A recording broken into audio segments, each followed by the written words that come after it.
आज हम देखेंगे Nubia Z18 फ्लैगशिप फोन के स्पेसिफिकेशन और लॉन्च।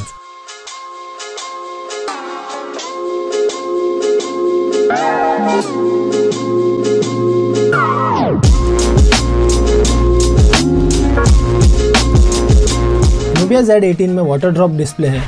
स्नैपड्रैगन का 845 चिपसेट। Z18 में दो वेरिएंट आते हैं, 6GB रैम 64GB स्टोरेज और 8GB रैम 128GB स्टोरेज। इसमें 3450 mAh की battery with quick charge 4.0 supported.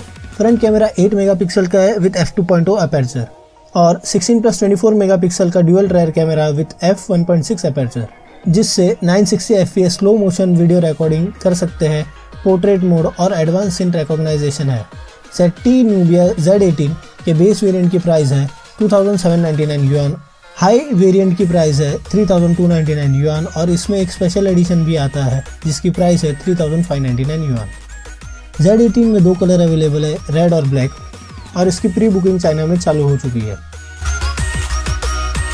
आज की वीडियो में बस इतना ही, मिलते हैं अगले वीडियो में, तब तक के लिए बाय। अगर आपको वीडियो अच्छा लगा तो लाइक करें, सब्सक्राइब करें और सब्सक्राइब के बाजू में एक घंटी उसे बजाना ना भूलें।